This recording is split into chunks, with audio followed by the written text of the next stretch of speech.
Can billions of dollars in business deals, really be kept separate from complex diplomatic negotiations?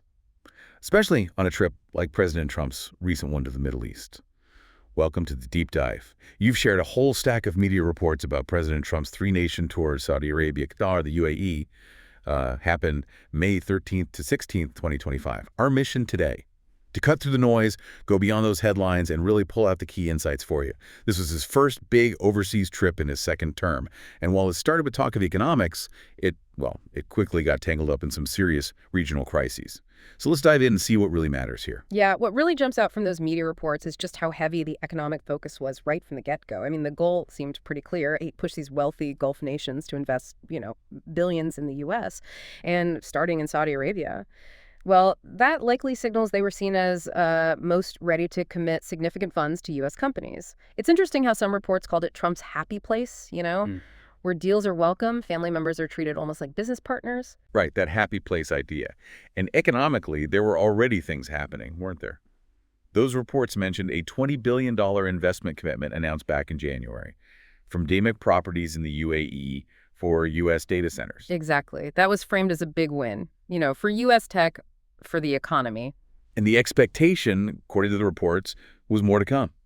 From the Saudis, from Qatar. That seemed to be the hope, yeah. Actively chasing those deals, those dollars for the U.S. But like you said, it wasn't just about the money, the geopolitical stuff.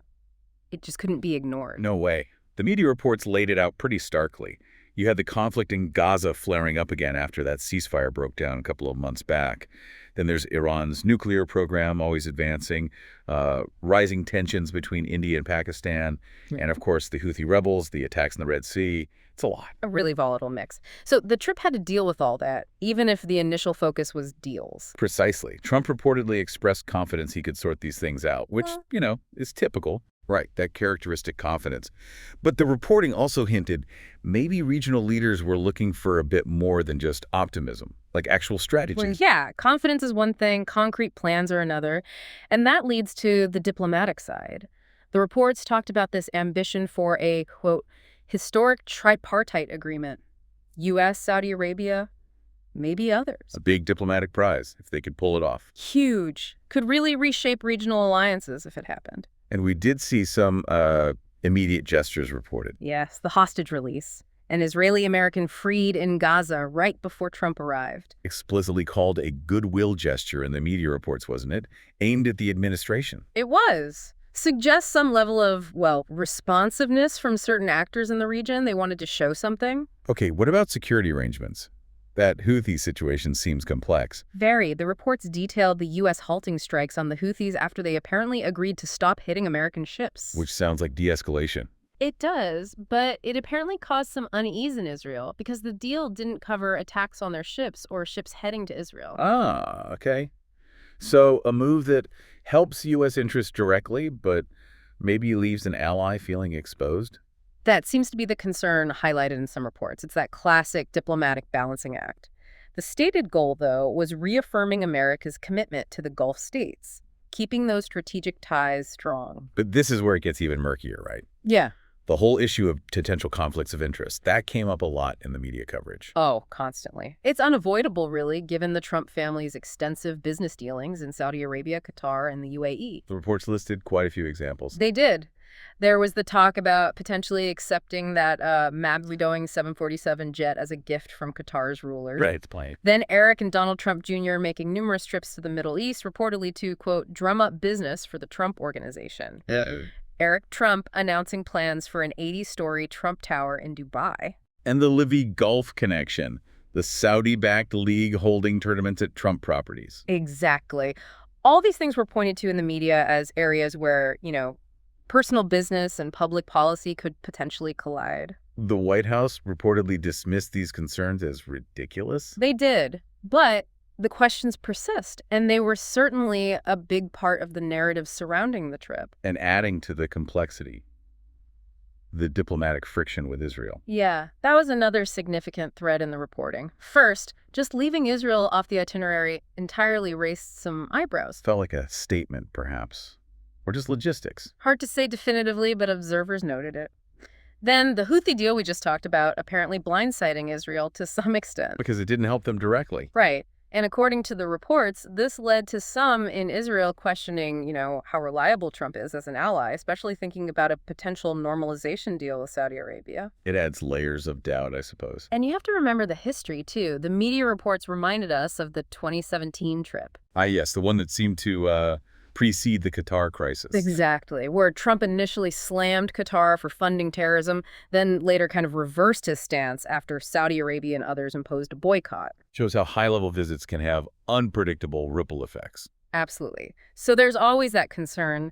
How will this visit, these interventions, shift the delicate balances in the region this time? Okay, let's dig into some of the maybe less obvious dynamics mentioned in the reports.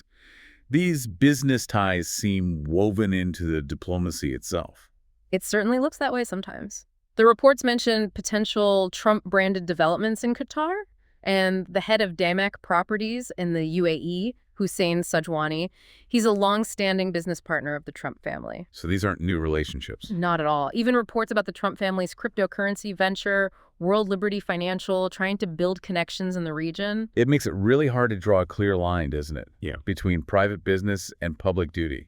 Extremely difficult, especially when Trump himself has claimed, not to know about certain specific business transactions involving his family or organization while he's in office. It blurs everything. And these connections, they could potentially create, back channels for influence outside the formal diplomatic talks. That's the implication, yes.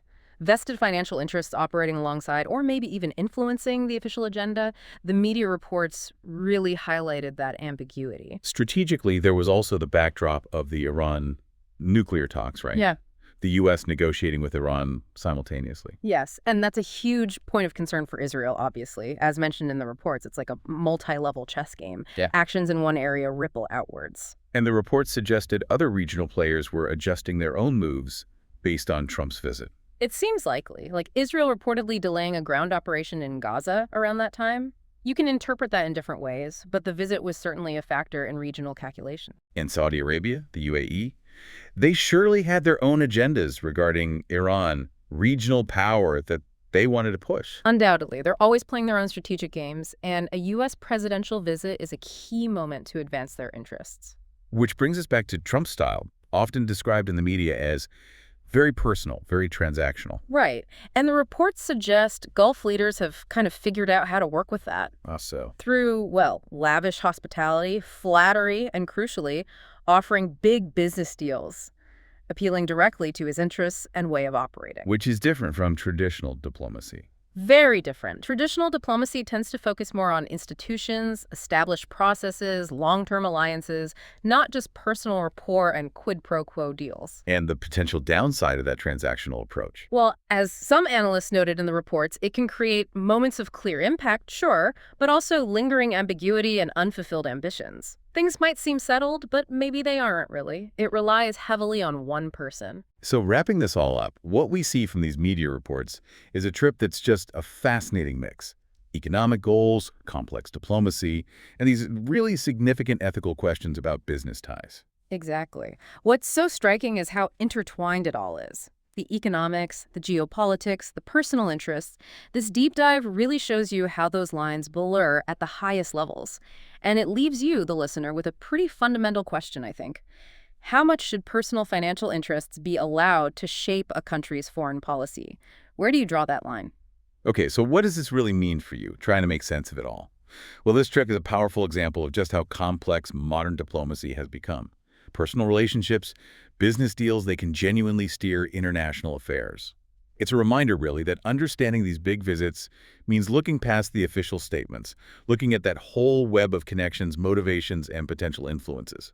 If you found this deep dive helpful and want to explore more complex issues like this with us, please do like, subscribe, and maybe share this discussion with others who might find it interesting.